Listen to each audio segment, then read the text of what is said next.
de comprender los procesos y problemas del mundo contemporáneo. En materia de las grandes temáticas y objetivos como organización especializada en relaciones internacionales, asumimos el compromiso de generar espacios de debate para introducir a la sociedad venezolana y latinoamericana en el mundo actual. Cabe destacar, pues, a la vanguardia de la Revolución Industrial 4.0. Las elecciones presidenciales de los Estados Unidos han estado bajo la óptica de los principales titulares de la prensa internacional. Los resultados tienen implicaciones globales sobre distintos segmentos y temas de las relaciones internacionales, a saber, la proliferación de armas nucleares, el cambio climático, las cadenas de suministro global y rivalidades geopolíticas. Quien asuma posesión del cargo el próximo 20 de enero podrá influir en distintos países debido a la proyección global del poder estadounidense. ¿Por qué estas elecciones son tan importantes? ¿Reflejan la fortaleza o el deterioro de la democracia estadounidense? ¿Qué cambios en política exterior pueden esperarse si gana Biden? Son algunas interrogantes que trataremos de responder hoy en la presente mesa redonda junto a expertos de Argentina, Brasil, México y Venezuela. Y con esta introducción pues doy inicio a esta actividad, esta mesa redonda titulada Las elecciones presidenciales de los Estados Unidos y su impacto global. Pero antes de empezar con la actividad, pues me gustaría dar unas instrucciones acerca del uso correcto de la sala, ¿no? Para los oyentes, por favor, se les agradece mantener las cámaras y los micrófonos desactivados. Las preguntas que tengan los oyentes van a formularlas a través del chat de la reunión, de la plataforma Zoom. Vamos a seleccionar solamente 4 preguntas. Estas preguntas que no hayan sido, cuyo contenido no haya sido tocado en la actividad, ¿ok? Deben mencionar su nombre, apellido, de dónde nos escriben y a cuál ponente va dirigida la pregunta. Para los ponentes, pues sus respuestas a esta mesa redonda deben de ser de 3 minutos más, ¿ok? Las respuestas. En general, para la actividad, las instrucciones, esta mesa consiste en 4 preguntas dirigidas a cada uno de los ponentes. La primera pregunta en la cual se aborda el sistema electoral estadounidense. La segunda pregunta en la cual se abarca el nivel de fortaleza democrática de los Estados Unidos. Una tercera pregunta que aborda el enfoque internacional, es decir, el impacto global de dichas elecciones, de estas elecciones presidenciales. Y una cuarta y última pregunta que va a estar dirigida a cada uno de los ponentes de acuerdo a su área de estudio, ¿okay? A su área de investigación. Bueno, los ponentes para estas preguntas tendrán un tiempo de 5 minutos para responder cada pregunta. Y al minuto 4 pues les estaré avisando, les voy a tener que interrumpir para avisarles que les queda 1 minuto de respuesta. ¿Ok? Entonces, bueno, vamos a dar inicio a la mesa con la primera pregunta. Y bueno, comenzamos con el eje temático Sistema Electoral Estadounidense. El sistema electoral con el que se rige los Estados Unidos para elegir el cargo de presidente ha generado confusiones en distintas partes del mundo, a saber, el tiempo de espera para conocer los resultados, el papel que juegan los colegios electorales y el voto popular, el método usado para el conteo de votos, la entrada del voto por correo, la eficacia de la democracia representativa caracterizada por el voto indirecto, entre otras cuestiones. Teniendo en cuenta que Joe Biden superó los 270 votos electorales, de acuerdo a las proyecciones de los medios de comunicación, que Donald Trump desconoce los resultados y que se avecinan batallas legales en algunos estados como Wisconsin, por ejemplo, ¿qué escenarios pueden vislumbrarse de cara al 14 de diciembre, cuando los miembros de los colegios electorales de cada estado se reunirán para elegir finalmente al próximo presidente? Le doy entonces la palabra al doctor Juan Cruz Quisera. Por favor, doctor, tiene la palabra. Bueno, muchísimas gracias. Gracias por la invitación y excelente la participación. Bueno, interesantísimo, ¿no? El sistema electoral de los Estados Unidos, y me gusta que lo charlemos de una manera sitiada, ¿no? Pensando desde dónde nosotros estamos parados, ¿no? En la región. Y es interesante hablar del sistema electoral de los Estados Unidos porque yo les puedo asegurar que la gran mayoría de los estadounidenses desconocen cómo funciona este proceso. Ya hablándolo desde la elección, de las elecciones de sus candidatos, de las elecciones primarias, ¿no?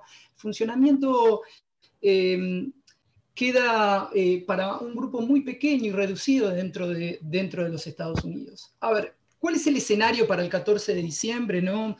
Cuando se reúne el colegio electoral? La cuestión es muy sencilla, solo hoy queda como una discusión y una batalla para Trump, Georgia, en el cual se van a hacer recuentos de votos, pero sí no es significativo en términos generales. Sí es interesante porque Donald Trump ha conseguido 70 millones de votos, eso es una cuestión sumamente importante que los demócratas no tenían en cuenta y que creo que el propio Partido Demócrata esperaba obtener una elección más favorable o una elección mejor. Pero en cuanto al desconocimiento por parte de Trump de la elección de Joe Biden, que es para mí claramente el presidente electo, a Trump no le queda ninguna carta por jugar. No le queda ninguna carta por jugar, ni política ni judicial.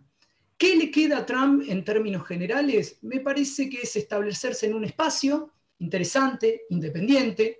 Él ha conseguido en estos 4 años de su administración una base importante de apoyo. Yo ya no la veo como una base electoral. Yo no creo que Trump vuelva a ser candidato a presidente dentro de 4 años.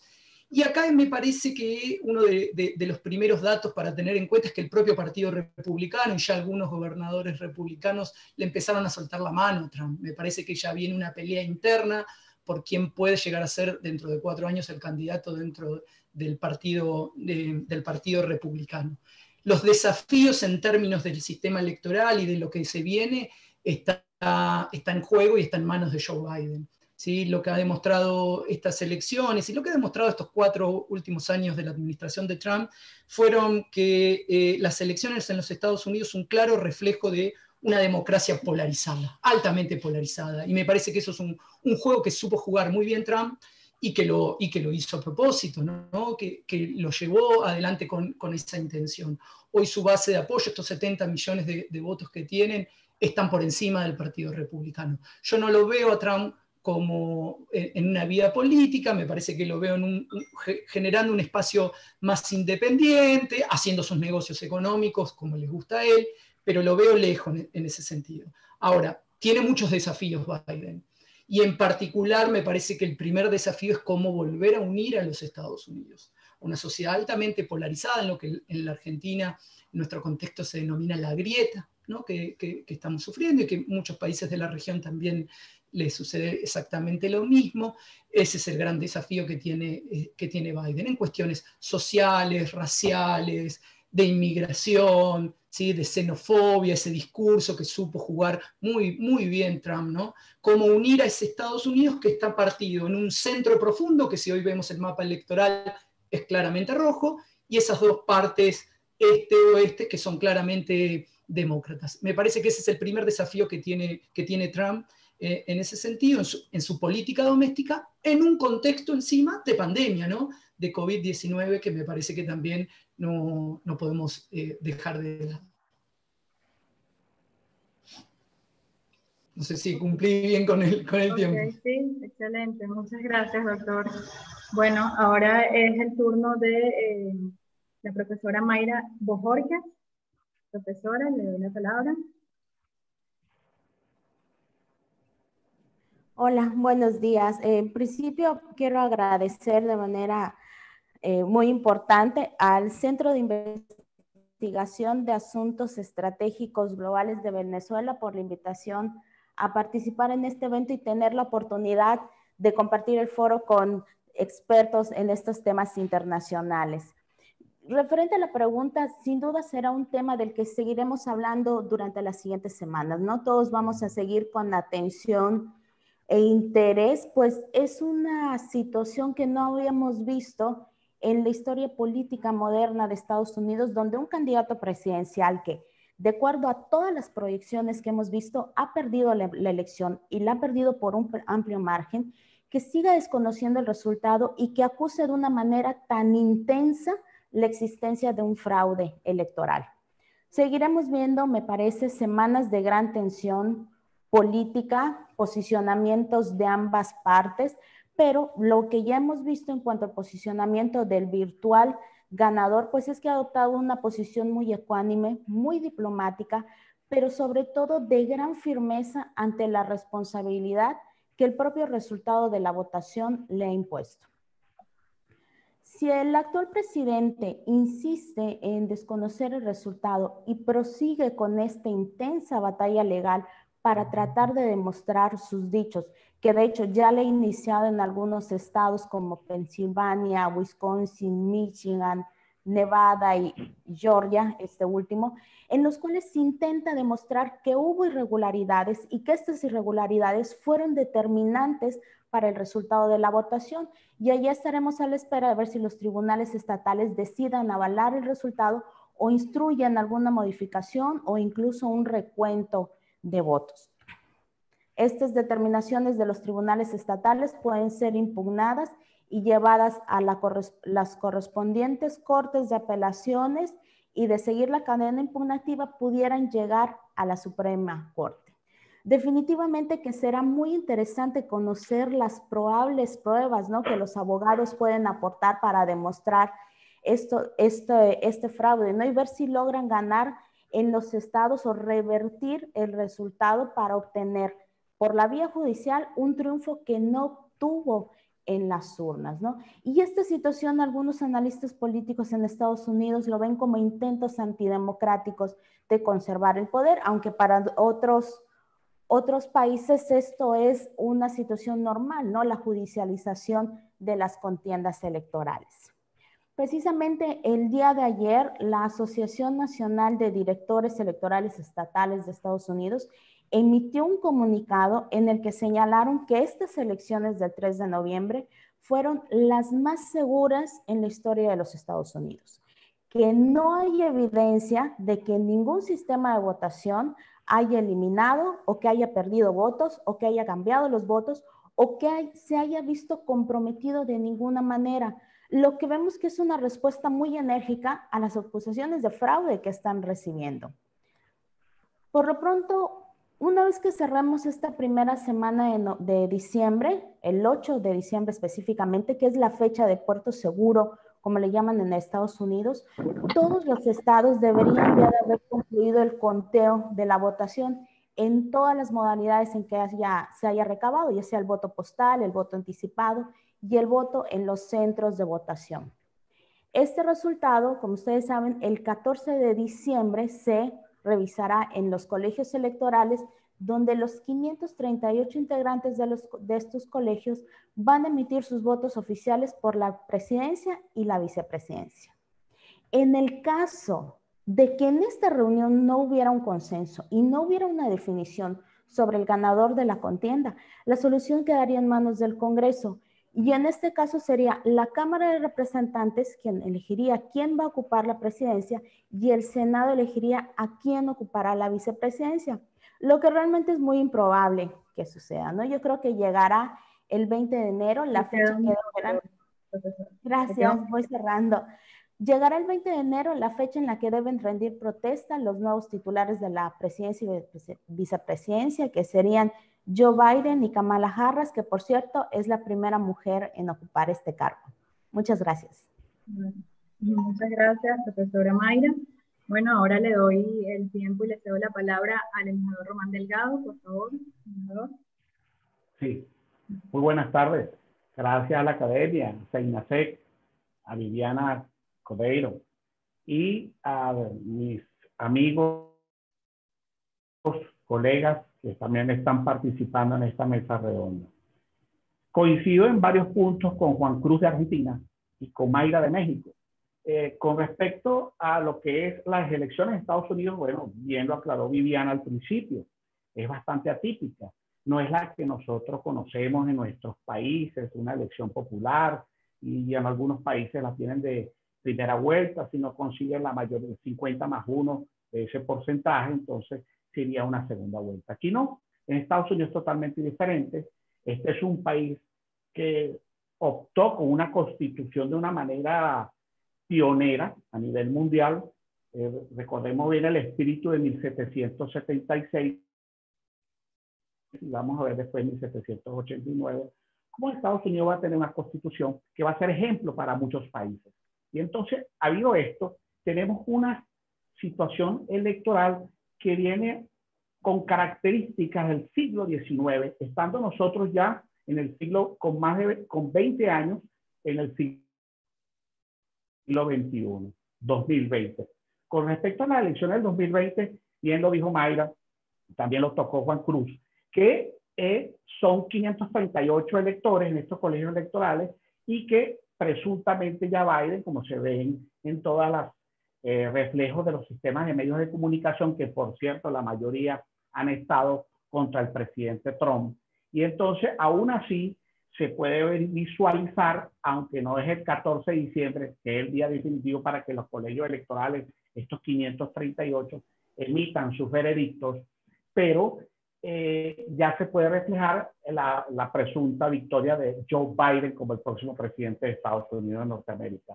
País que tiene un gran papel a nivel mundial y que este foro y que esta mesa redonda está resaltando como de una manera bastante puntual y bastante interesante en el ámbito de las relaciones internacionales. Cuando yo estudiaba la maestría de relaciones internacionales, nosotros siempre hacíamos debates en esas potencias mundiales y Estados Unidos se mantiene como la primera potencia mundial y enfrentó a China, que más luego hablaremos de eso. Pero con respecto a las elecciones, que es la primera pregunta en esta mesa redonda, las elecciones en Estados Unidos van a tener un reflejo a nivel mundial. Esperemos, como dijo Juan Cruz dice, mi amigo de Argentina, el compañero de Argentina, dice que Trump no tiene nada que buscar, pero Mayra dice, bueno, hay una situación que se está ventilando en las Cortes Federales. Estados Unidos no tiene un ente nacional electoral. Venezuela, por ejemplo, tiene el Consejo Nacional Electoral, pero Estados Unidos no. Estados Unidos son cada estado con sus autoridades y sus gobernadores. Hay gobernadores demócratas, hay gobernadores republicanos. Uno de estos antecesores míos dijo, bueno, Trump tiene una parte roja en el centro, pero se puede ver una parte azul en el este y en la costa oeste, Nueva York y otros estados, como la costa este en Estados Unidos, como está California, Oregon, Washington State. Pero bien, para ya ir finalizando con respecto a las elecciones en Estados Unidos, nosotros le deseamos lo mejor. Nosotros esperamos lo mejor porque el impacto y las consecuencias de las elecciones, de esas elecciones en Estados Unidos, van a ser para todo el mundo, van a tener consecuencias. Y Venezuela no escapa de ello, en este caso yo hablando como venezolano. Pero para México tampoco, ni para Brasil, que ahorita es muy interesante porque Jair Bolsonaro ha sido un aliado interesantísimo de Donald Trump. Y bueno, esperemos que todo concluya en sana paz, pero Mayra tocó dos puntos interesantísimos. O es la vía electoral o es la vía judicial. Bueno, cualquiera de las dos vías va a demostrar la capacidad o de la democracia de Estados Unidos a nivel electoral o esa capacidad de independencia del Poder Judicial, que tiene que decir en base a la ley. Y quienes hemos estudiado en Estados Unidos y conocemos ese país, sabemos que las leyes son muy estrictas y el sistema probatorio es bastante exigente. Por eso bien lo decía Mayra y también lo señaló Juan Cruz de una manera bastante profesional aquí en esta mesa redonda, cuando ellos dijeron, bueno, pero es que el presidente Trump ha sido de una manera, en este caso lo voy a decir yo, temerario al señalar que hay fraude. Y Mayra dijo, eso tendrá entonces quizás posiblemente si las Cortes Federales... Ok, ya voy a terminar.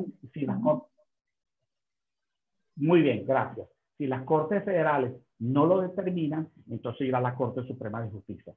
Finalizando, nosotros deseamos lo mejor para Estados Unidos porque es un reflejo de un sistema democrático y que ha sido ejemplo para muchos países del mundo. Feliz tarde y seguimos con esta mesa redonda. Muchas gracias. Gracias, doctor Román Delgado. Bueno, ahora es el turno de la magíster Viviana Brunelli. Adelante, Viviana. Hola. Bueno, en primer lugar, le gustaría darles gracias por la invitación y la oportunidad de hablar de una temática tan importante, ¿sí?, para las relaciones internacionales. Cumplimento ainda a todos los ponentes que dividen esa mesa conmigo. Es un placer conocer a ustedes. Y anticipadamente, discúlpame mi español que no es tan bueno.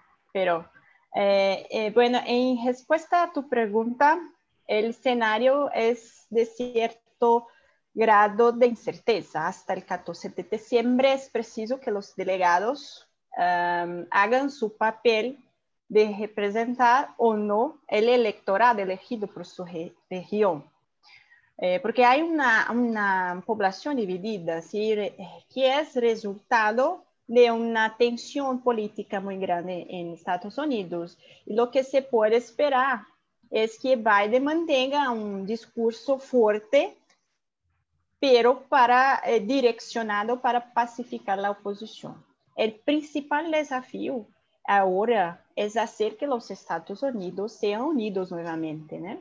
Pues internamente se tiene una nación fragmentada. Y eso puede poner abajo cualquier plano de gobierno. Un punto importante también acá es la composición del Senado.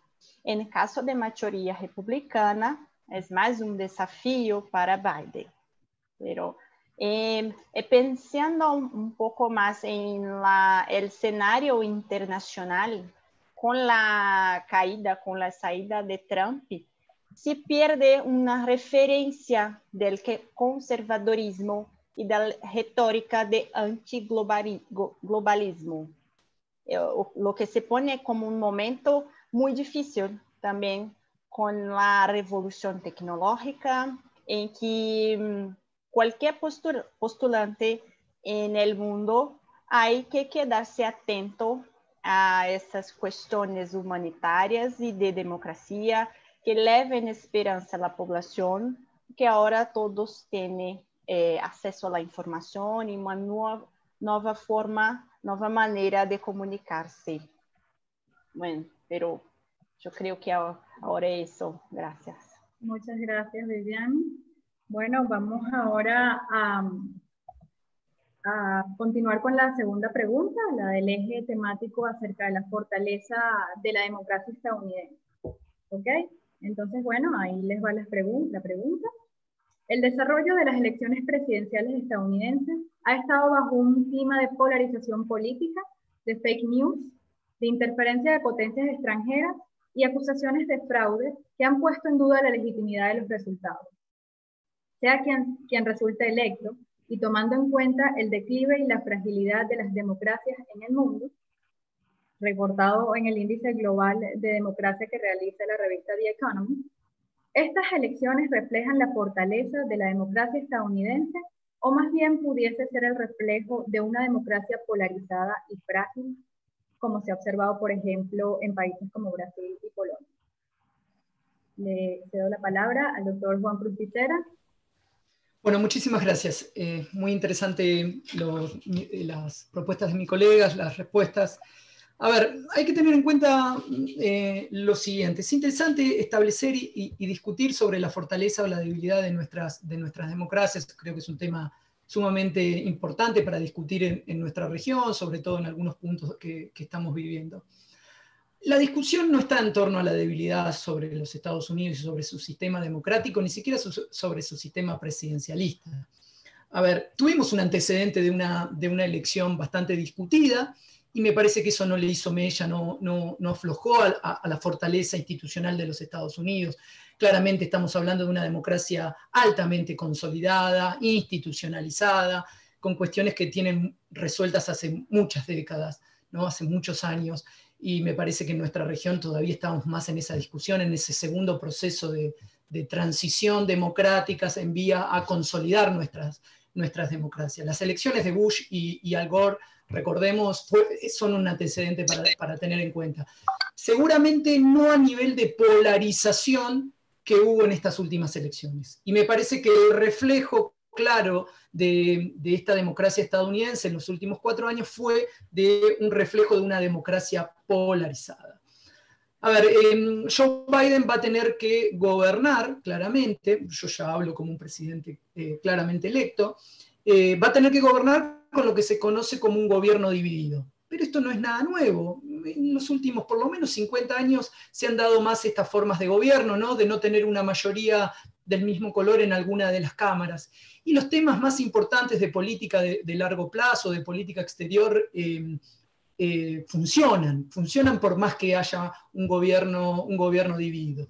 Donde quizás estén los temas más difíciles para la administración la próxima administración de Joe Biden, quizás sean temas de política migratoria. El Senado va a trabar muchas de esas propuestas que hay en la plataforma de Joe Biden. Pero muchas veces, cuando yo charlo y discuto con mis alumnos del grado, ¿no? y analizamos un poco los sistemas políticos comparados en nuestra región, y empezamos a hablar de sistemas presidencialistas y las democracias, bueno, lo primero que uno hace en nuestra región es ir a ver nuestro modelo original, sobre todo como sistemas presidencialistas, que es los Estados Unidos. Y ahí empezamos siempre en una discusión claramente académica de cómo funciona, si en los Estados Unidos se comparte el poder o se compite por el poder, la discusión de cómo hay un gobierno unido, un gobierno amigo, cómo se resuelven los temas más importantes de largo plazo, como puede ser el presupuesto.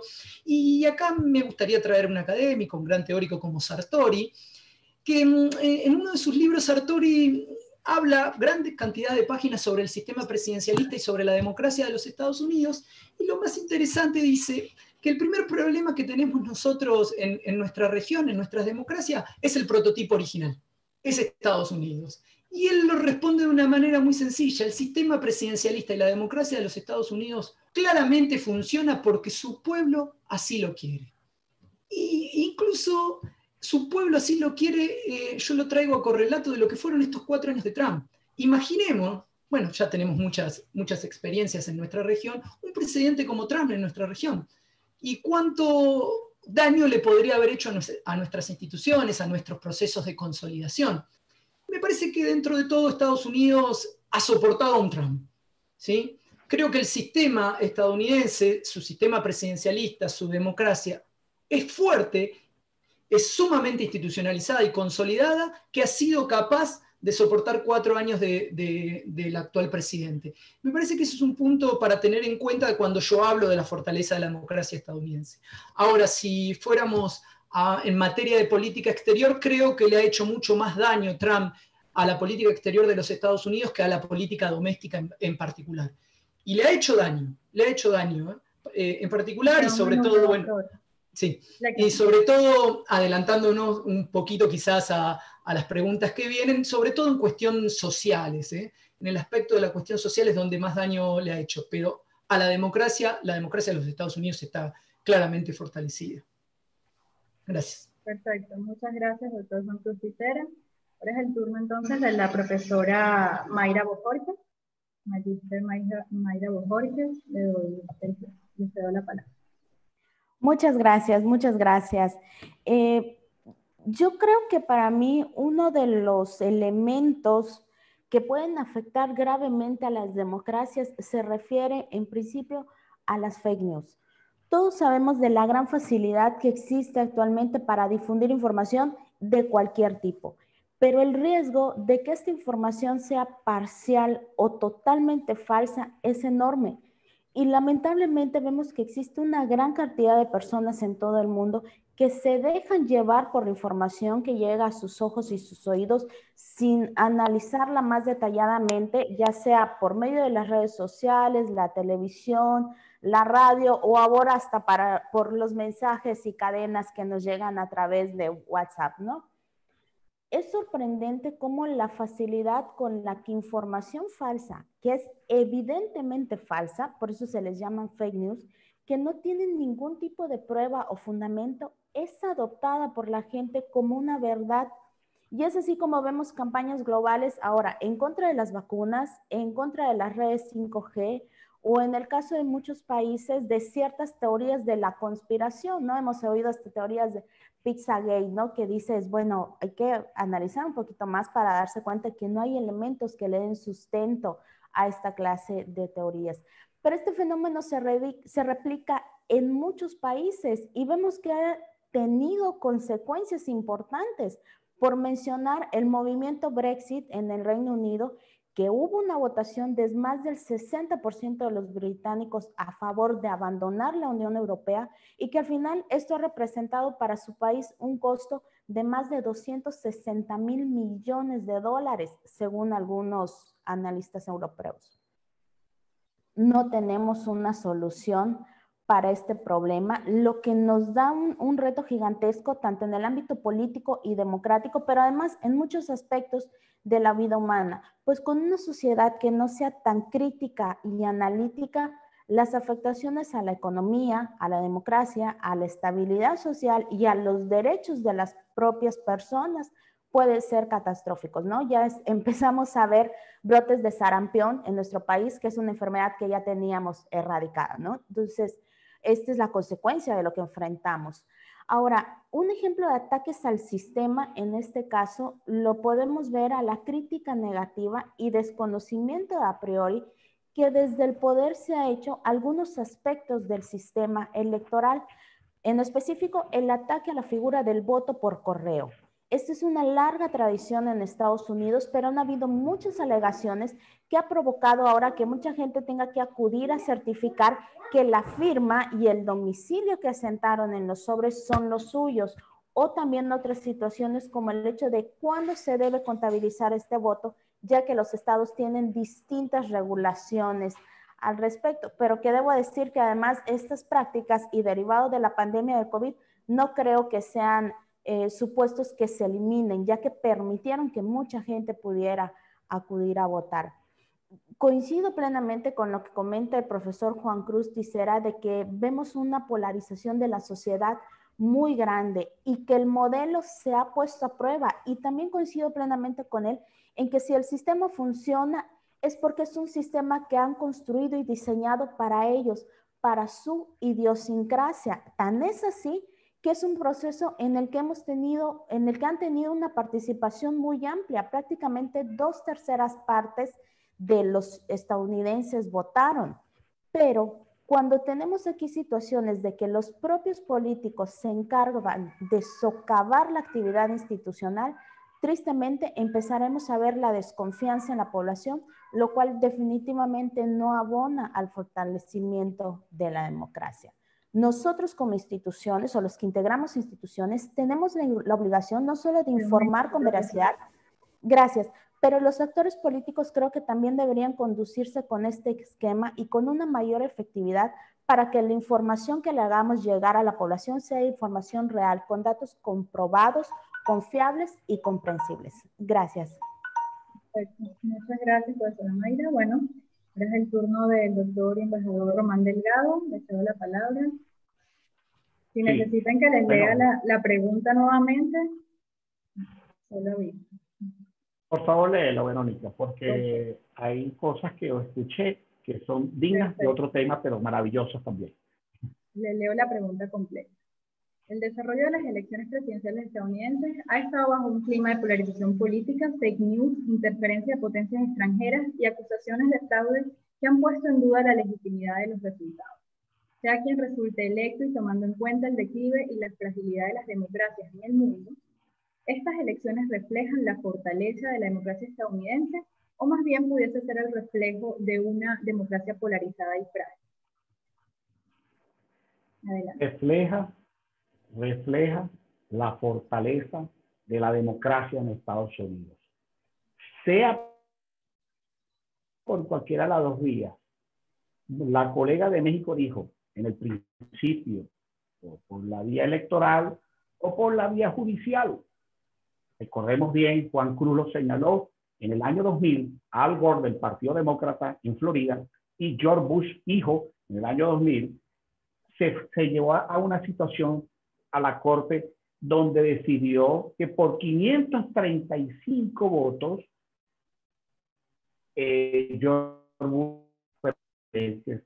Y la situación se enfocó en Florida. Ahora la situación es diferente. Con respecto a la polarización, sí. Pero Mayra también señaló algo interesantísimo, de lo cual yo concuerdo. Más de las 2/3 partes de la población de los Estados Unidos emitió voto. O sea, hay un ánimo, cosa nunca visto. quienes hemos vivido en Estados Unidos sabemos que ellos no están pendientes mucho de la política como nosotros, los países latinoamericanos, en este caso, de la cuales somos partícipes en este foro, en esta mesa redonda. Pero esta vez en Estados Unidos hay mucho interés político, por muchas razones, por varias razones. Ahora bien, yo quiero señalar que el presidente Donald Trump ha creado un capital político. Él tiene 3 hijos. Yo recuerdo bien que los Kennedy, John Fitzgerald Kennedy fue asesinado el 22 de noviembre de 1963 en Dallas, Texas.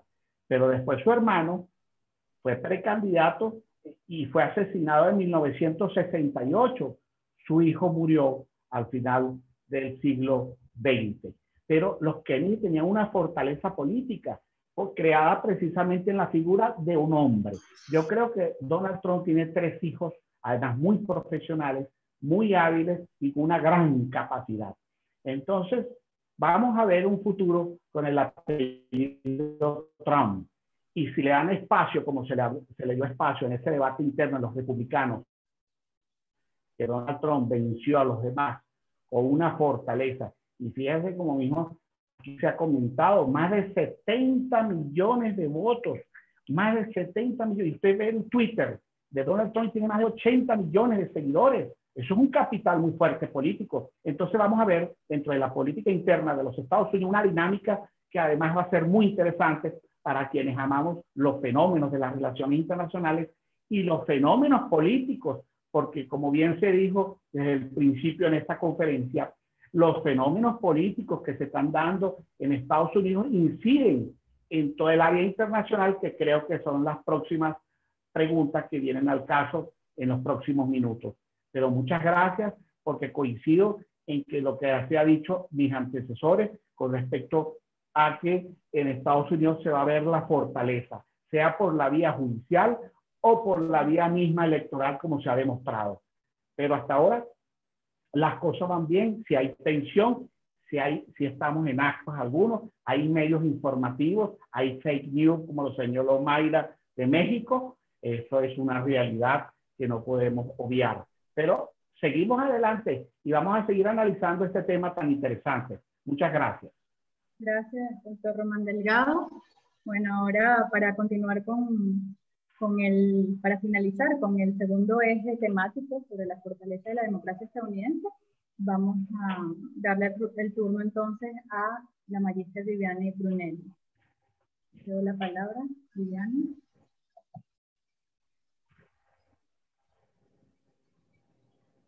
Viviane, ¿estás allí? Bueno. Viviane parece no estar, no sé. Vamos a darle unos segunditos. Viviane. Bueno, vamos a continuar entonces con el tercer eje temático en el cual nos enfocamos a nivel internacional, la política exterior de Estados Unidos. Entonces, bueno, ahí les va las preguntas, ¿no? La pregunta. El tablero mundial está en constante cambio y el COVID-19 es una muestra de ello. Estados Unidos, al ser un jugador geoestratégico, posee gran relevancia debido a que durante décadas fue promotor del institucionalismo de corte liberal instaurado en el sistema internacional luego de la Segunda Guerra Mundial. La política exterior de Donald Trump se caracterizó por el aislacionismo y el proteccionismo, que socavó el liderazgo estadounidense y las instituciones multilaterales de la post-Segunda Guerra Mundial. ¿Qué se mantendrá con Joe Biden? ¿Y qué cambios podrían esperarse de la nueva política exterior en temas como cambio climático, multilateralismo, migración, acuerdos comerciales y la relación con América Latina? Les cedo la palabra, doctor Juan Cruz Picera, que siempre es el primero. Muy bien, muchísimas gracias. A ver, lo primero que hay que tener en cuenta en materia de política exterior y lo que viene para Joe Biden es desafíos.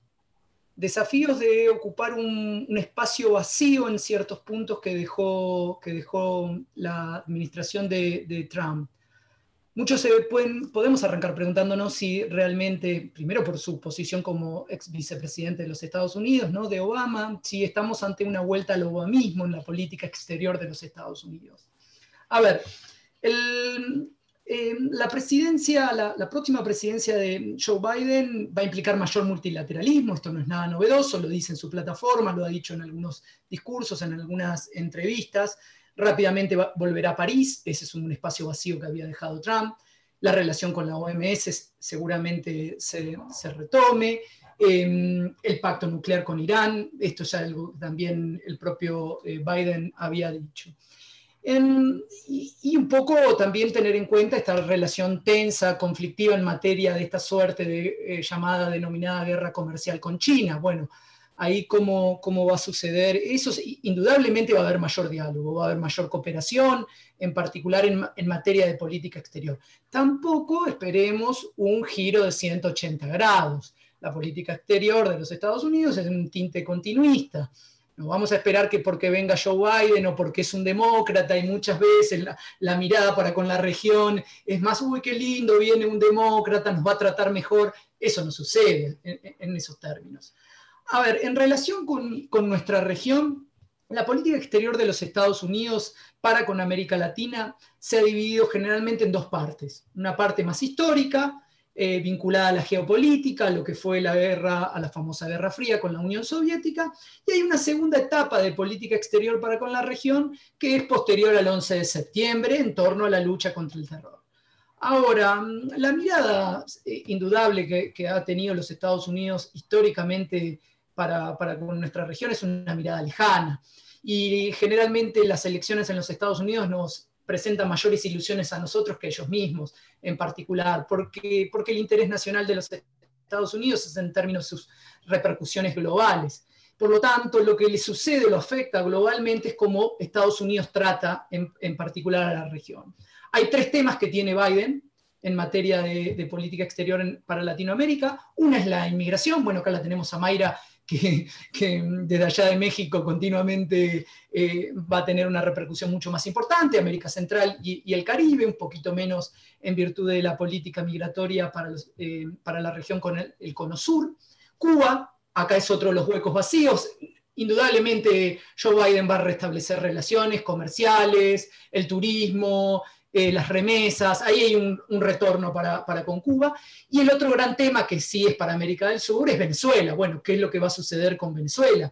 ¿Qué es lo que va a suceder con Maduro? ¿Va a haber mayor diálogo? ¿La política va a continuar siendo tensa? ¿Se va a reclamar por elecciones justas? Bueno, ahí todo un tema. Sí, lo importante en este sentido, y en América Latina, que yo no creo que todavía siga siendo, no creo que la vamos a ver como una prioridad para los Estados Unidos, sí un dato a remarcar es que Joe Biden como vicepresidente visitó la región en 16 oportunidades, ¿sí? Recordemos que era en su rol de vicepresidente el encargado de supervisar las relaciones con los gobiernos latinoamericanos.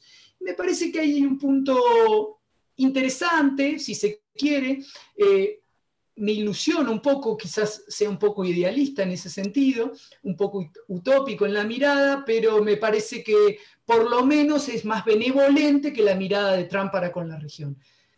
A ver, nosotros en nuestra región tenemos distintas dificultades y distintos problemas. Si yo lo planteo desde la mirada de la Argentina, es indudablemente que lo primero que nos tenemos que sentar a conversar es el tema FMI, y dejar de lado a Joe Biden o a Trump si hubiese ganado en nuestra renegociación con el FMI, con la deuda, sería muy tonto por parte nuestra. Y me parece que hay una mesa de diálogo para sentarnos. El otro tema es Venezuela, claramente, y en la región con México particularmente, el tema migratorio, que es un tema que continuamente los Estados Unidos, y más allá de Biden, es en torno a la securitización del fenómeno migratorio, ¿no? A cuánto más puede ejercer una soberanía efectiva los Estados Unidos extendiendo su frontera sur, ¿no? Reclamándole a México que la frontera y el tema migratorio comienza en su frontera sur, en la frontera sur de México, ¿no? Y cómo tiene que hacer para detener a los inmigrantes que pasan por el territorio mexicano. Hay un tema importante. El muro es otra cuestión que Trump lo vendió muy bien, pero muro y la securitización de la frontera con México no es un invento de Trump, y ya viene, uno lo puede remontar a la década de los 90 con un gobierno demócrata. Y la administración de Obama en ese sentido, en temas migratorios, Joe Biden su vicepresidente, fue una administración que deportó mucha cantidad de inmigrantes. Fue una administración que tuvo grandes resultados en cuanto al voto latino, pero también sufrió mucho la política migratoria el inmigrante latinoamericano, ya con la administración de Obama, ¿no? Y ahí un reflejo interesante para tener en cuenta. Muchísimas gracias. No, por favor. Sus palabras, doctor. Bueno, ahora es el turno de la profesora Mayra Bojorquez. Te doy la palabra, profesora. Hola, muchas gracias. Pues el tablero mundial siempre está en un constante cambio, ¿no? Y el COVID ciertamente nos ha demostrado que de un día a otro las cosas pueden cambiar radicalmente. Estados Unidos definitivamente que es un jugador geoestratégico en este tablero y que tiene una gran relevancia, ya que durante décadas y después de la Segunda Guerra Mundial fueron quienes promovieron este corte liberal que hemos visto en el sistema internacional. La política exterior de Trump se caracterizó por un aislacionismo, por un proteccionismo que definitivamente socavó el liderazgo estadounidense y que tuvo repercusiones con las relaciones internacionales. Como dijera acertadamente mi predecesor Juan Cruz Gisera, fueron más las afectaciones a la política exterior que a la política interior. Pero ahora, ¿qué se va a mantener con Joe Biden? ¿Qué cambios podemos esperar de esta nueva política exterior en temas como pudieran ser cambio climático, la migración, acuerdos comerciales y, por supuesto, lo que nos interesa, la relación con América Latina? De entrada vemos que tienen estilos muy diferentes, ¿no? Los planteamientos por parte del demócrata han sido muy precisos en los temas sobre los que se ha pronunciado. En principio, los discursos que ha manejado después de las elecciones, Biden ha señalado que él va a buscar un gobierno de unidad, un gobierno incluyente y ciertamente tiene un escenario muy complicado debido a la polarización ideológica que existe en este país vecino, pero estamos viendo una postura donde ya no se va a hablar de estados azules y rojos, sino de un solo país. En el tema de la migración, Biden ha sido muy enfático en señalar que va a retomar un trato humanitario hacia los migrantes y que además piensa impulsar un programa de regularización para millones de ellos, lo que obviamente sería muy benéfico para todas las personas que se encuentran de manera ilegal en ese país. Sin embargo, también podemos esperar que a pesar de esta política veamos un incremento en las deportaciones, como sucedió en la administración de Barack Obama, que no olvidemos que Joe Biden fue vicepresidente de Barack Obama. Pero en este punto tal vez pudiéramos hacer dos precisiones. En primera, la obligación de todo gobierno es impedir la inmigración ilegal y por lo tanto deportar a quienes hayan entrado de esta manera a su territorio. Y la segunda, durante los 4 años de gobierno de Trump, tal vez el número de deportaciones fue menor, por un lado porque existió una detención de grandes cantidades de migrantes en los centros de detención de la frontera y también por lo que se ha visto, porque México se ha desempeñado, ¿no? como un stop, como una vía de impedimento en los últimos 2 años ante las grandes caravanas de migrantes que vinieron de Centroamérica. Entonces aquí vemos, ¿no? que son dos formas diferentes de cumplir con una función constitucional, pero definitivamente lo que ojalá veamos es que este trato agresivo hacia los migrantes se detenga. Otra materia donde tienen posiciones muy opuestas es en el medio ambiente, ¿no? Mientras Trump ha desdeñado todas las evidencias científicas sobre un cambio climático y el deterioro del medio ambiente, Biden ha declarado que él se va a integrará de nuevo a Estados Unidos al Acuerdo de París.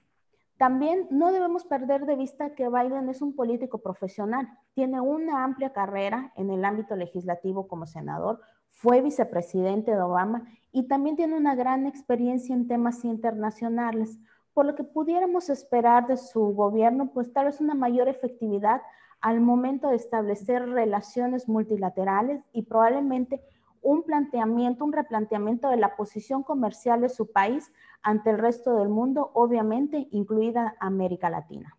Gracias. Muchas gracias, profesora. Excelentes palabras. Ahora el turno del doctor Román Delgado. Adelante, doctor. Bien. Con respecto al impacto global de los resultados electorales de Estados Unidos, se han comentado muchas cosas, pero la apreciación de la cual yo he coincidido, vamos a empezar con las potencias, con China. Trump iba a tener una política quizás hasta más frontal, porque en el bando republicano, sobre todo el de Trump, donde se señala a China como que ha tenido cierta simpatía con el Partido Republicano, en este caso con Joe Biden.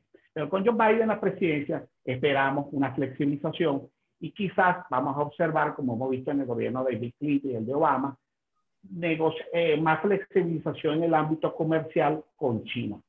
Con Corea del Norte es una incógnita, porque Donald Trump dio un paso impredecible con el líder de Corea del Norte.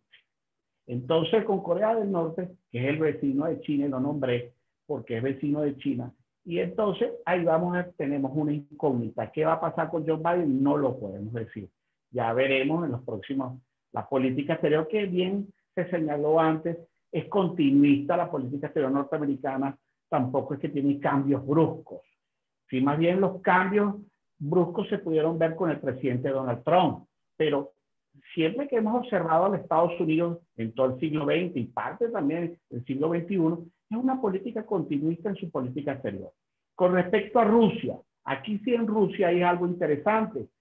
Donald Trump y Vladimir Putin hicieron una alianza, una amistad, y se calmaron los ánimos. En cambio, con el gobierno de Obama hubo mucha confrontación.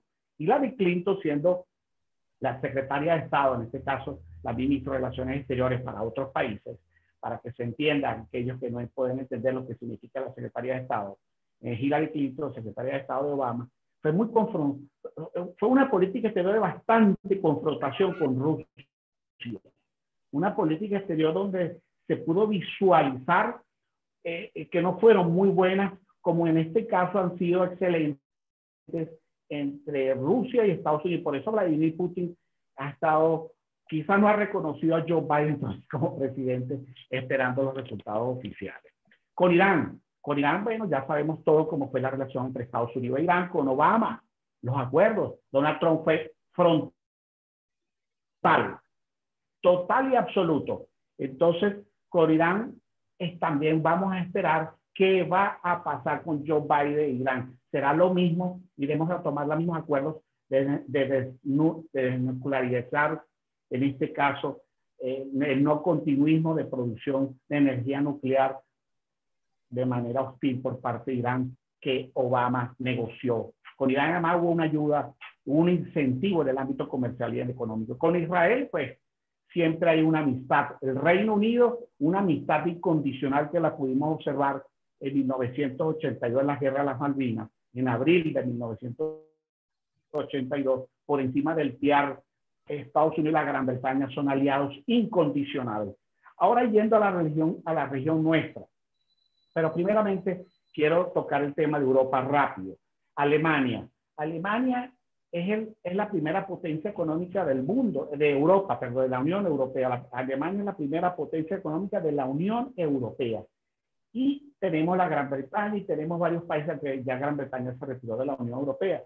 Pero lo que quiero decir con esto es que Estados Unidos le reclamó que en la OTAN el que más pone el dinero, y es verdad, es Estados Unidos. Entonces, el reclamo de Estados Unidos hacia Europa ha sido, bueno, si yo soy el que más aporto, Estados Unidos es el que más ha aportado en las organizaciones internacionales, Estados Unidos es el que ha hecho el mayor aporte y todavía lo hace.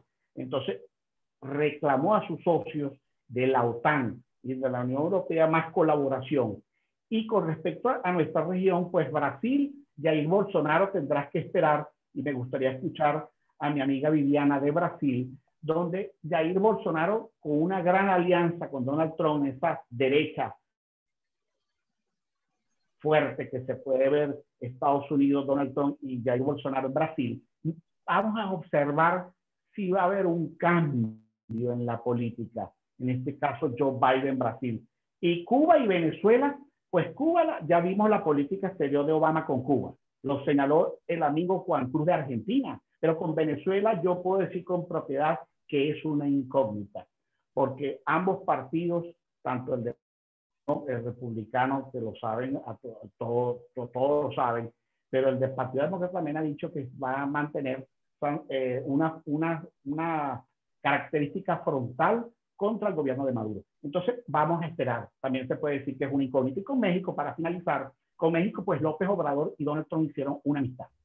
Y bien señaló el amigo Juan Cruz de Argentina cuando dijo, Obama fue el que más deportó inmigrantes. Y además, bueno, Joe Biden ha prometido un sistema de protección para aquellos dreamers, que Obama se lo señaló cuando le entregó la presidencia a Donald Trump. Sin embargo, Donald Trump tuvo políticas muy peculiares y muy propias de él. Bueno, para finalizar, quiero decir que esperamos que la política exterior sea la mejor para nosotros los vecinos y para el resto del mundo en sana paz. Gracias. Muchísimas gracias, doctor Román. Bueno, ahora es el turno de Viviane Trunelli. Ya la tenemos de vuelta, yo creo. ¿No, Viviane? ¿Estás aquí? Ajá, con un problemita de conexión.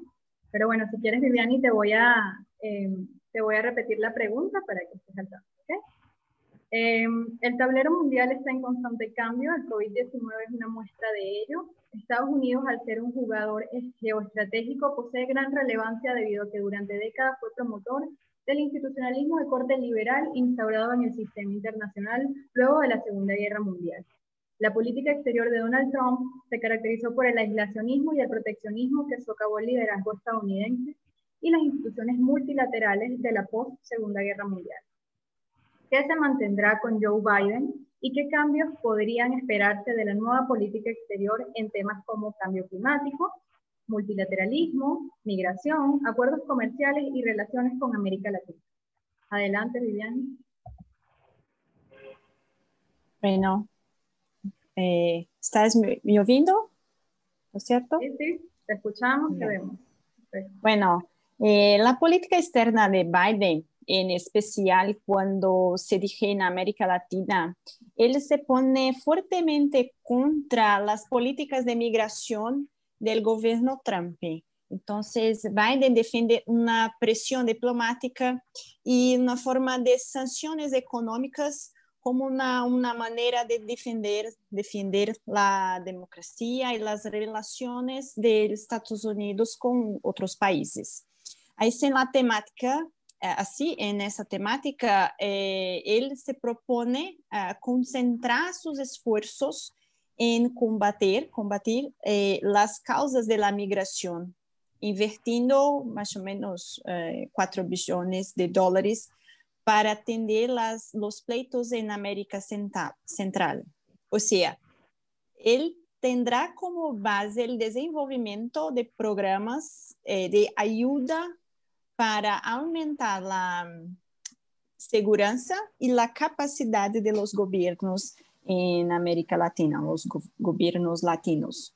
Además, él tiene también como objetivo ayudar a algunas comunidades latinas amenazadas por cambios climáticos, lo que se configura, yo dijo una pregunta, de cierto modo, ¿es o no un grado de intervención? Pero lo que se refiere a la temática de clima, Biden se propone en su plano climático hacer con que los países se comprometen con el clima de manera más ambiciosa, y su propuesta es hacer con que la actividad económica, su propuesta para el mercado, para el Estados Unidos, es que la actividad económica sea 100% limpia y que la emisión de carbono hasta 2050 se reduce a cero. O sea, él quiere llevar la cuestión de protección ambiental para el centro de la tomada de decisiones de política exterior. Y en esa temática, en lo que se refiere al Brasil en especial, tenemos que trabajar muy fuertemente para cumplir los acuerdos internacionales, preservar la Amazonia y adoptar una política de clima más eficiente.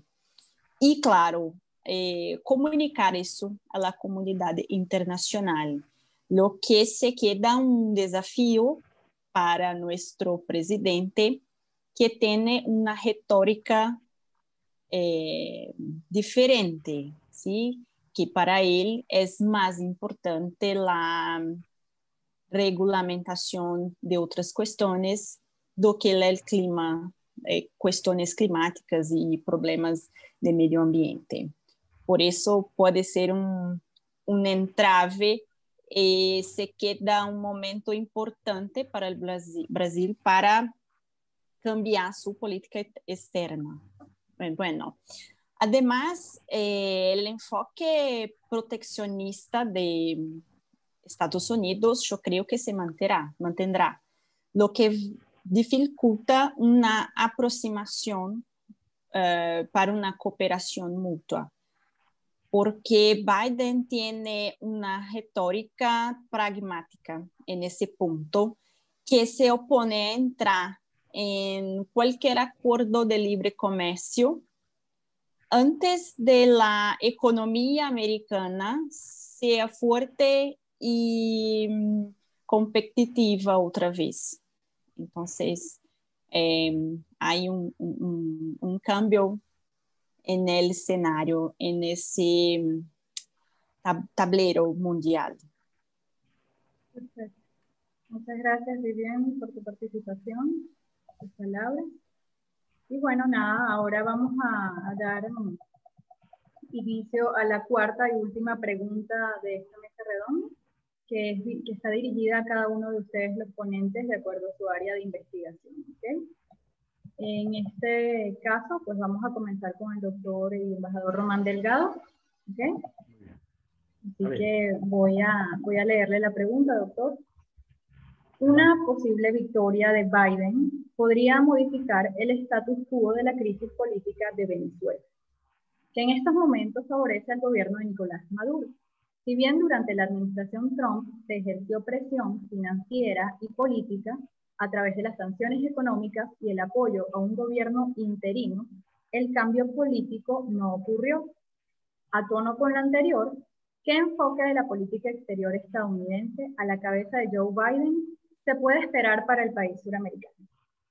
Adelante, embajador. Es una respuesta difícil de responder en cuanto a resultados precisos, porque Biden no tiene una política de confrontación como se puede avisorar, pero, como la tenía Donald Trump, pero Leopoldo López y Juan Guaidó reconocieron inmediatamente, muy rápido, la victoria de Joe Biden.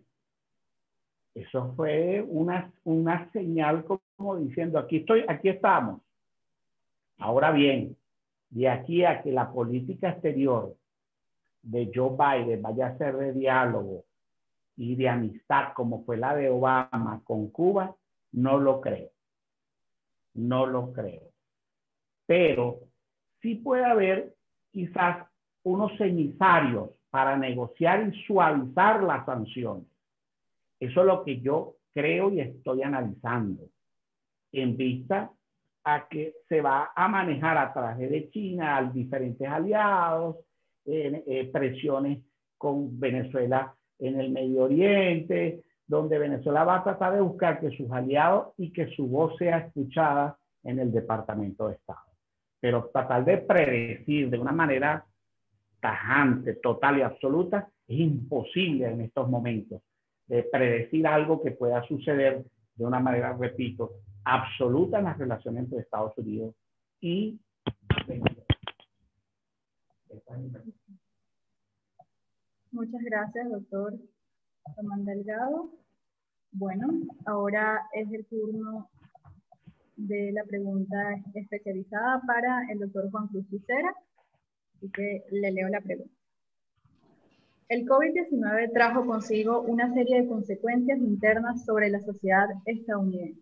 Además del colapso del sistema sanitario, las tensiones y el descontento social se reavivaron luego de la muerte de George Floyd. Si bien las resistencias raciales, las continuas protestas de los grupos minoritarios, como por ejemplo la comunidad LGBTQ+, los movimientos feministas, el Black Lives Matter, los ecologistas La represión policial y las brechas de desigualdad no son problemas nuevos en el país norteño. ¿Qué acciones y reformas sociales podrían esperarse bajo la administración de Biden para enfrentar estos problemas internos?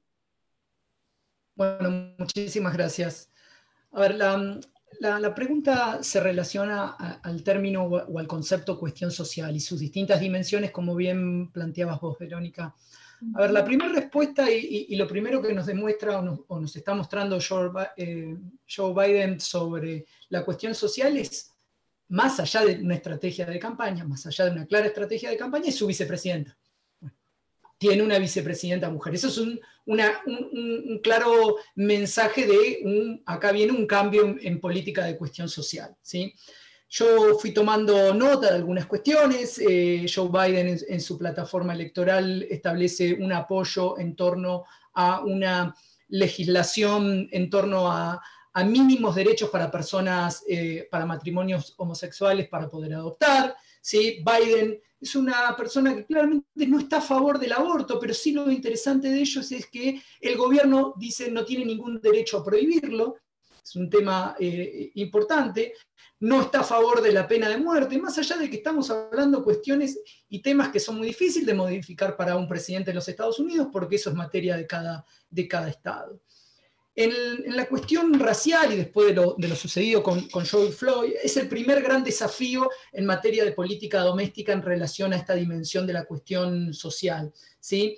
Es interesante porque en un discurso Joe Biden sostuvo que ha llegado el momento de los Estados Unidos de hacer justicia racial en el país, ¿sí? A ver, lo primero que uno tendría que plantearse es, bueno, ¿cuánto daño le ha hecho en materia de minorías y de cuestiones raciales Donald Trump? Y efectivamente ha hecho mucho daño en la sociedad estadounidense en ese sentido, y hay un desafío interesante para Biden, en esta idea de continuamente, ya como precandidato y ya como presidente electo, en esta idea de buscar continuamente unir al país, unir a la sociedad de los Estados Unidos. ¿Sí? En materia migratoria es otro de los grandes desafíos, en cuestión social indudablemente, pero siempre planteemos lo siguiente: el sistema migratorio de los Estados Unidos es un sistema migratorio que está roto, que está quebrado, claramente quebrado. Alrededor, tomando los distintos institutos, o el Pew Hispanic Center, me parece que es un instituto que tiene muy buena data cuantitativa, particularmente, alrededor de unos entre 10 y 11 millones de inmigrantes indocumentados. Claramente México lleva la delantera en materia de inmigración indocumentada. Y un sistema migratorio roto, porque es un sistema migratorio que va a ser muy difícil generar una política migratoria, una gran reforma migratoria que incluya una amnistía. Biden habla de que está a favor de una amnistía temporal. Es interesante sobre visas temporales que seguramente van a retomar, algo que la administración de Trump cortó muy, muy fuertemente, pero tampoco es tan favorable para los inmigrantes, ¿no? Las visas temporales empiezan a plantear la idea, y bueno, ¿qué sucede una vez que mi visa temporal finaliza? ¿Quién me garantiza que me la vayan a renovar, ¿no? Y no volver nuevamente al carácter indocumentado, al carácter irregular. Sí, claramente Biden está a favor de, no podemos prohibir la entrada de inmigrantes según su religión. Esto es algo inconstitucional, y esto ya se está haciendo más referencia a la prohibición de musulmanes que había hecho la administración de Trump. Lo que propone es tratar de facilitar a los inmigrantes esta idea de visas temporales, sobre todo a los trabajadores del sector agrícola, ¿no? De recolección en los estados de California. Ahí hay un punto importante. Claramente no va a estar a favor de separar a las familias, esa atrocidad que cometió la administración de Trump separando a los menores de sus padres, ¿sí? Se debe, por lo menos en palabra de Biden, generar un sistema que facilite la inmigración, a los inmigrantes un ingreso legal. Son palabras lindas, interesantes, pero a ver cómo es posible hacer eso. Y sobre todo, teniendo en cuenta que cualquier intento de reforma migratoria, bueno, tiene una mayoría en el Congreso, es muy débil esa mayoría, y en el Senado no la tiene. En particular va a ser una discusión, no creo que haya amnistía en estos 4 años, como lo dudo que la vaya a ver en las próximas décadas. Me parece que es un tema para tener en cuenta, muy difícil. Sí, habrá una vuelta a algunos de los programas en materia migratoria que había establecido Obama en particular, pero ahí hay un desafío grande y que ya excede incluso a la administración de Biden, por lo menos en temas migratorios. Sí creo que lo veo un poco más sencillos en cuestiones raciales. Amén de que no es que esto lo inventó Trump, ¿no? Es un discurso que estaba contenido en ese centro, en el centro profundo de los Estados Unidos, y que Trump supo exacerbar y llevar y darle voz en particular. Pero me parece que ahí está el primer desafío, cuestión racial. Segundo gran desafío histórico para los Estados Unidos es en materia migratoria, vuelvo a repetir, un sistema migratorio que está claramente quebrado. Sí. Bueno, muchas gracias, doctor Juan. Por favor. Vamos a dar ahora inicio a la pregunta dirigida hacia Mayra Bojorquez, profesora. En las elecciones presidenciales del año 2000 fue necesaria la intervención de la Corte Suprema debido al reñido resultado que posteriormente declaró a George Bush presidente de los Estados Unidos. En las elecciones actuales, Donald Trump ha iniciado una ofensiva legal luego de declarar fraude en el proceso electoral, particularmente en los estados de Nevada, Wisconsin, Pennsylvania, Georgia y Michigan. Ante esta decisión, ¿es posible un cambio en el resultado con la intervención de la Corte Suprema? ¿Cómo se puede evaluar el sistema electoral estadounidense bajo la coyuntura actual? Le cedo la palabra a la profesora Mayra Bojorquez. Muchas gracias. Creo que si Biden hubiese obtenido solamente los 270 votos estrictamente necesarios para ganar la elección, pudiera darse el caso de que si el equipo legal de Donald Trump lograra, con pruebas fehacientes, obtener la anulación del proceso en cualquier otro estado en el que Biden hubiera ganado en el primer conteo, pues con eso bastaría para inclinar el resultado a favor del actual presidente.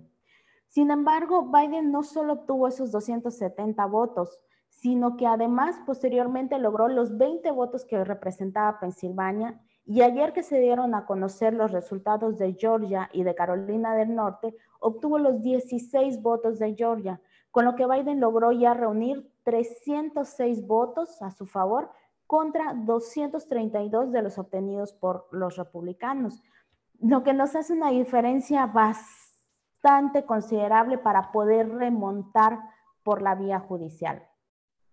Creo que ante estas alegaciones de fraude y las posibles investigaciones, no podemos decir que no haya existido ninguna irregularidad, pero que estas existan y que existan en un número suficiente y debidamente probadas y lo suficientemente graves como para remontar los resultados es sumamente debatible.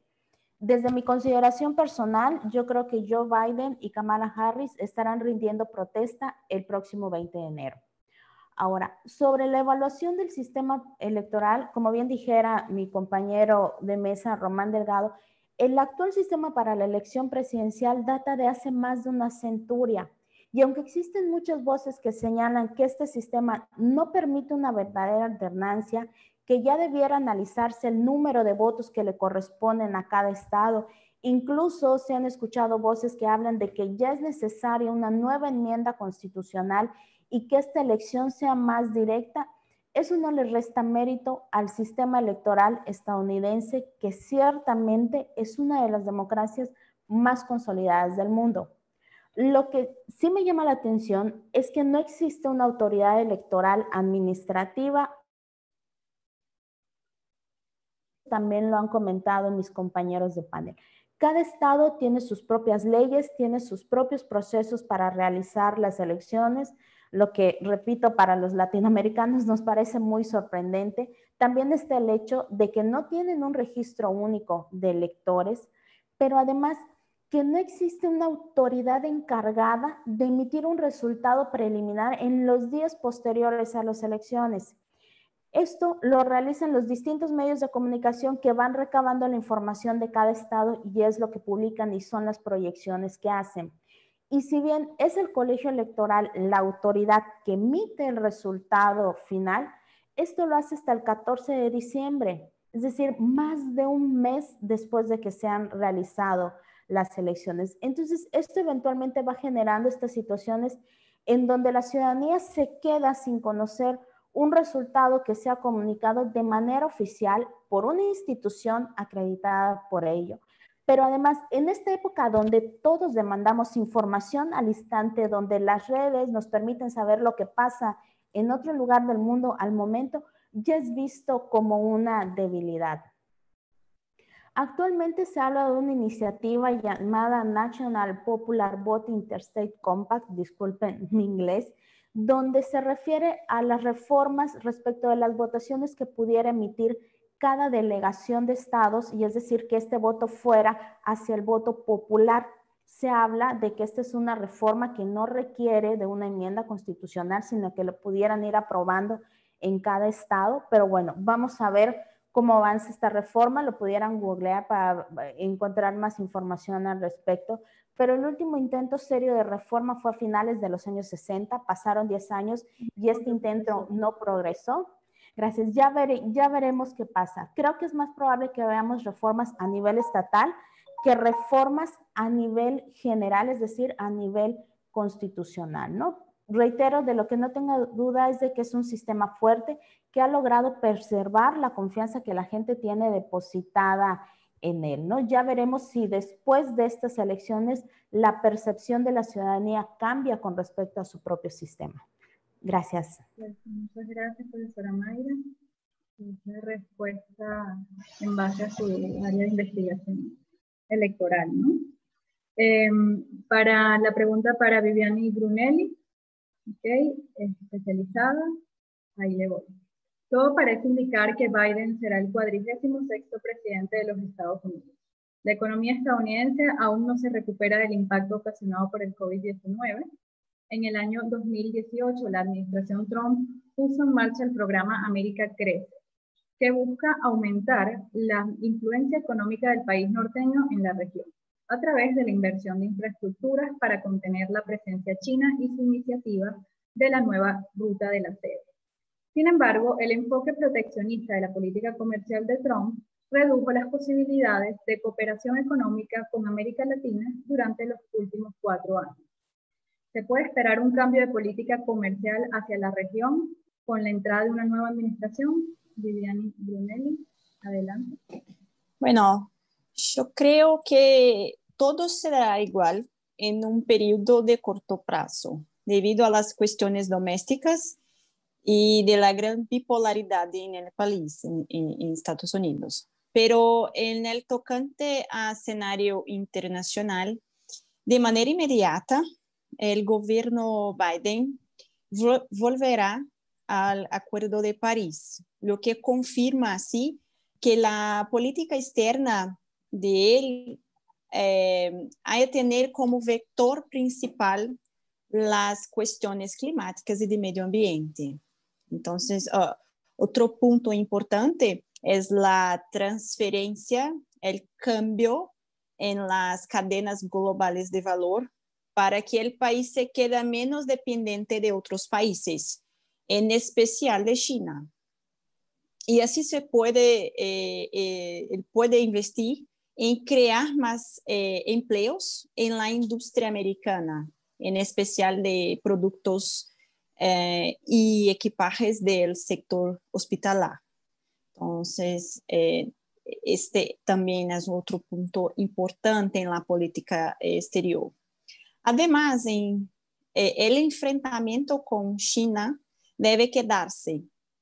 Biden propone trabajar juntamente con otros países aliados y países parceiros para establecer algunas reglas internacionales de manera general y posiblemente aislar el país asiático. Pero yo particularmente creo que eso se dará con cierta prudencia, ya que algunos sectores exportadores de los Estados Unidos sufrieron y sufren consecuencias serias con esa guerra comercial con China. En respecto a la América Latina, dijo que la manutención del enfrentamiento con China aún se configura como una buena oportunidad para la entrada de las empresas en nuevos mercados, de manera a asumir ese espacio vacío dejado por esses países en el mercado internacional. Pues, inserirse en el escenario internacional es lo que contribuirá con la retomada de las economías latinas. Y en un periodo yo creo que en un periodo de medio y largo plazo. Por eso, las compañías deben prepararse. Hola.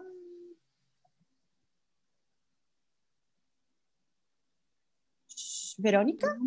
Sí, aquí estoy. ¿Puedes continuar? ¿Qué pasó? ¿Estás ok? Sí, sí, todo bien. Te escuchamos. Ah, sí. Bueno, bueno. En relación a América Latina, inserirse en ese escenario es lo que contribuirá con la retomada de las economías en un periodo de medio y largo plazo. Por eso las compañías, las empresas deben prepararse e invertir en la entrada en las cadenas globales de valor y en el mercado internacional de una manera general, ¿no? Lo que hace importante también es que los gobiernos presten más atención a los acuerdos no tarifarios, pues ese tipo de acuerdo es una manera, tiene como objetivo el proteccionismo. Un dos objetivos es el proteccionismo.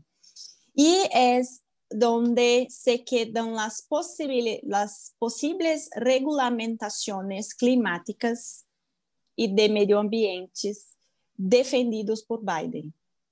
Entonces, tener atención a los acuerdos no tarifarios también se queda muy importante como una forma, como un reflejo del cambio en la política exterior con la administración de Biden. Es eso, obrigada. Gracias. Muchas gracias, Viviane. Bueno, ahora vamos a continuar para finalizar esta mesa redonda, pues vamos a dar cabida a espacio a la audiencia para la ronda de preguntas y respuestas, ¿ok?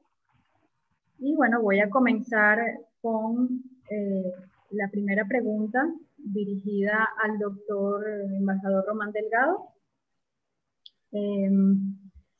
Por parte de, nos escribe Svetlana Sebotari, del estado de Moldova. ¿Ok?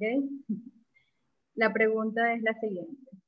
Analizando los documentos oficiales de la Federación Rusa, la concepción de la política exterior de 2014, 2016 y 2019, vemos la principal amenaza para la seguridad de la Federación Rusa son los Estados Unidos y la OTAN, y los estados vecinos son el área de interés de la Federación Rusa. El enfrentamiento entre la Federación Rusa y los Estados Unidos conducirá al fortalecimiento de la presencia de la Federación Rusa en los estados vecinos, es decir, en los estados de las ex repúblicas soviéticas. Román Delgado, doctor.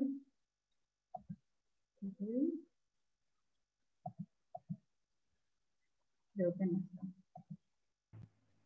Ahí está. ¿Nos escuchas? Sí, te escucho. ¿Quieres que le repita la pregunta? Sí, por favor, porque parece que se fue la señal. No te había visto. Nos escribe Svetlana Sebotari, del estado de Moldova. Para Román Delgado, analizando los documentos oficiales de la Federación Rusa, la concepción de la política exterior de 2014, 2016 y 2019, vemos la principal amenaza para la seguridad de la Federación Rusa son los Estados Unidos y la OTAN. ¿Okay?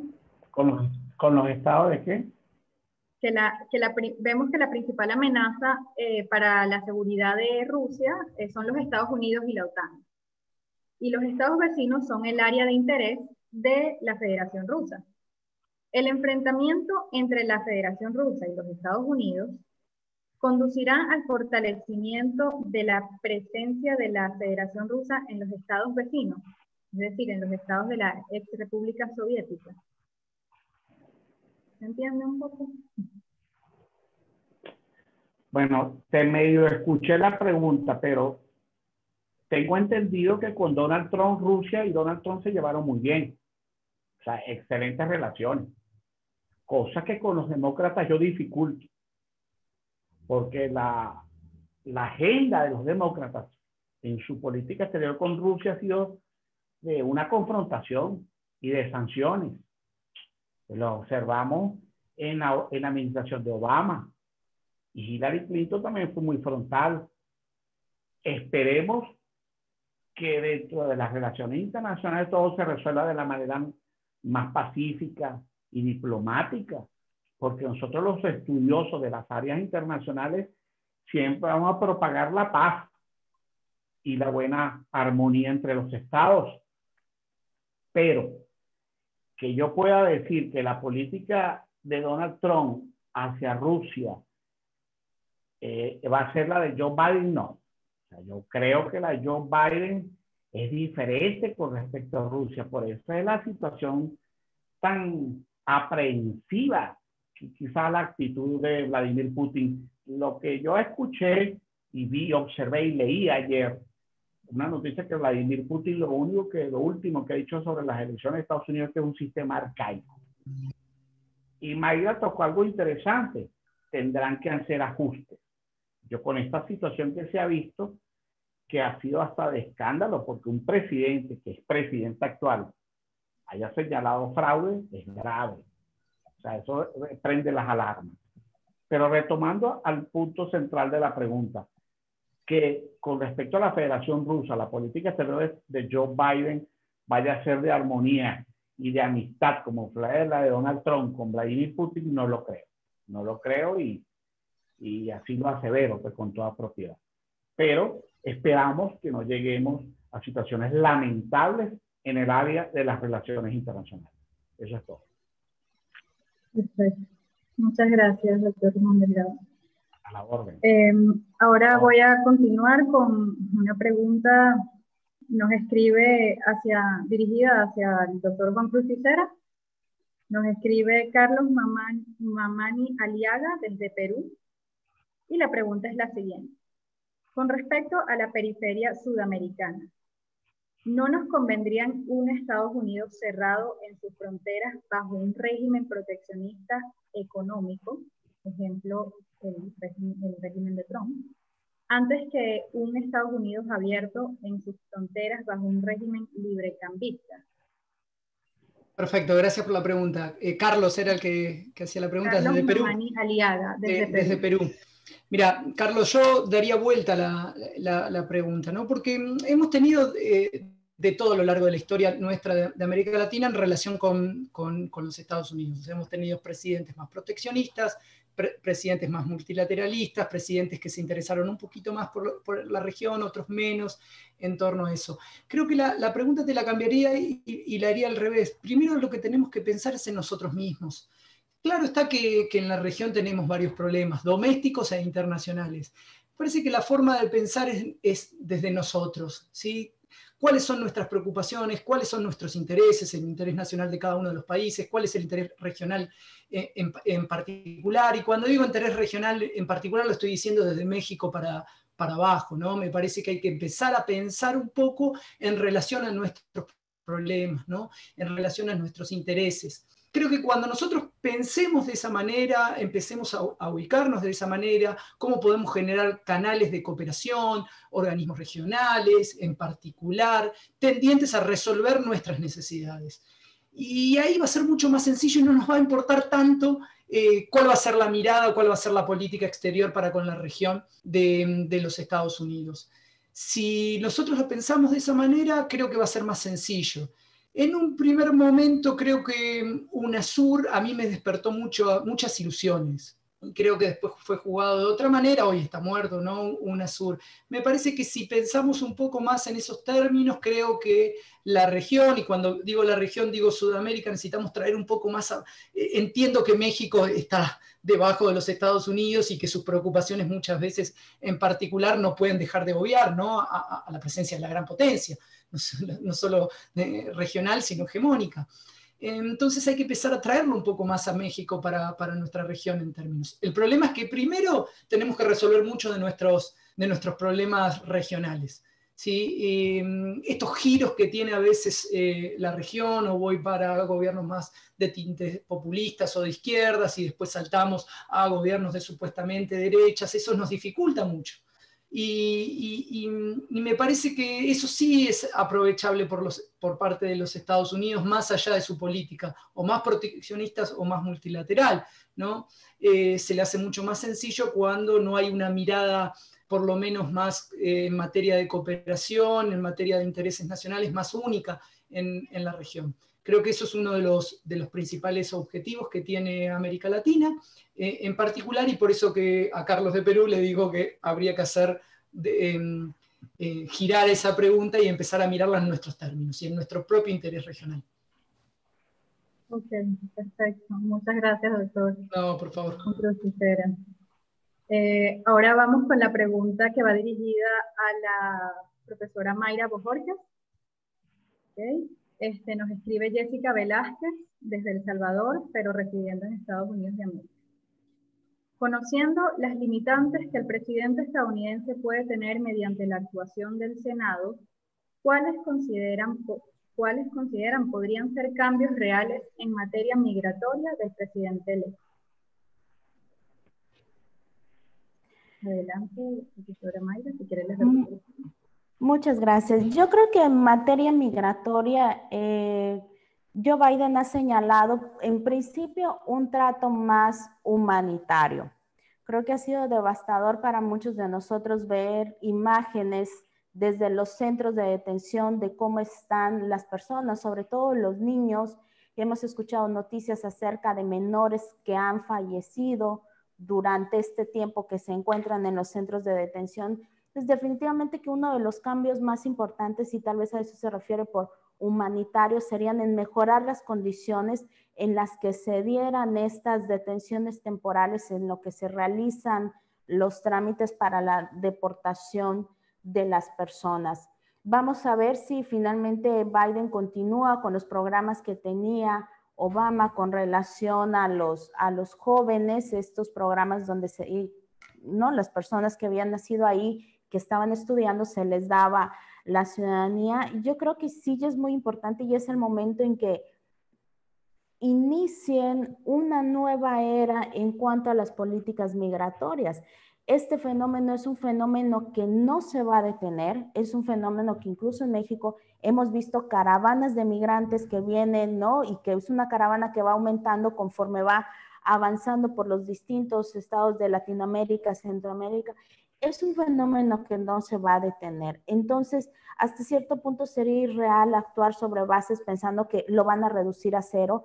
Creo que la mejor manera de enfrentar esta situación es haciendo un diseño para otorgar beneficios, tal vez no a la ciudadanía, pero sí beneficios de estancia a las personas que estén en ese país, que estén en ese territorio, que además, ¿no?, demuestren estar trabajando, estar llevando un modo honesto de vivir, como aquí le decimos, y en base a ello otorgar ciertas condiciones para la permanencia, ¿no? Yo creo que ya es tiempo de que cambiemos el chip de cómo vemos nosotros este fenómeno de la migración y que nos demos cuenta de que es algo que siempre ha sucedido y que entonces vamos a explotarlo, vamos a utilizarlo de la mejor manera posible y en beneficio del país.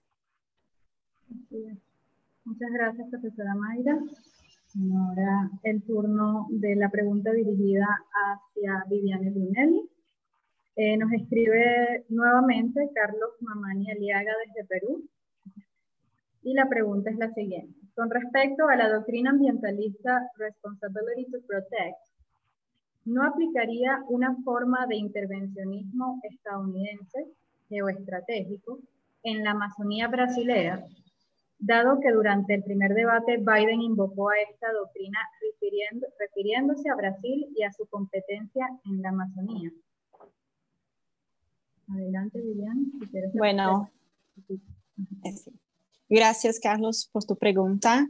Y bueno, para el Brasil, este discurso de medio ambiente y de cuestiones climáticas, yo creo que se dará de forma más fuerte por medio de los acuerdos internacionales, ¿no? Y por medio de presiones internacionales. Por eso yo llamo mucha atención a los acuerdos no tarifarios.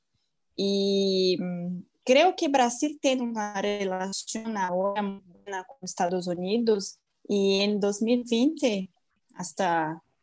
en 2020 tenemos hecho Brasil con Estados Unidos un acuerdo de cooperación justamente en cuestiones de prácticas regulatorias y facilitación de comercio. Entonces, del lado de Brasil, el presidente Bolsonaro tiene una postura mucho más pragmática para construir las relaciones con el gobierno Biden, de forma a buscar otras oportunidades de cooperación, como por ejemplo el etanol, la producción de etanol y de productos agrícolas. Pero bueno, sí, de modo general podemos pensar, se puede interpretar como una intervención, así como en toda la América Latina, con el desenvolvimiento de programas de ayuda, por ejemplo. Pero en Brasil, yo creo que será una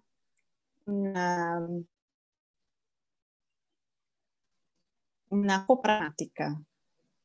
Y las presiones vienen de todos los países también. Entonces, hay que Brasil hacer un trabajo muy fuerte de comunicar sus políticas, a eficiencia de su política de medio ambiente y climática. Perfecto. Creo que es. Muchas gracias, Viviana.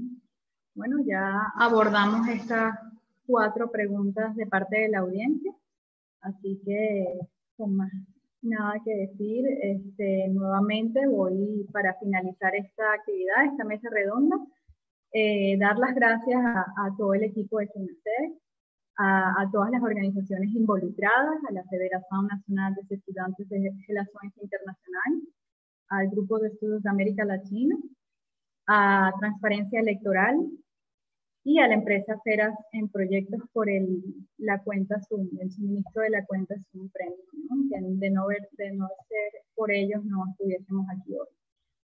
Pues nuevamente a ustedes los ponentes, muchas gracias a Juan Cruz Quintera, a Mayra Bojorquez, a Román Delgado, a Viviana Brunelli, gracias por sus palabras, por compartir sus análisis y ofrecernos este espacio, ¿no? de pensamiento crítico.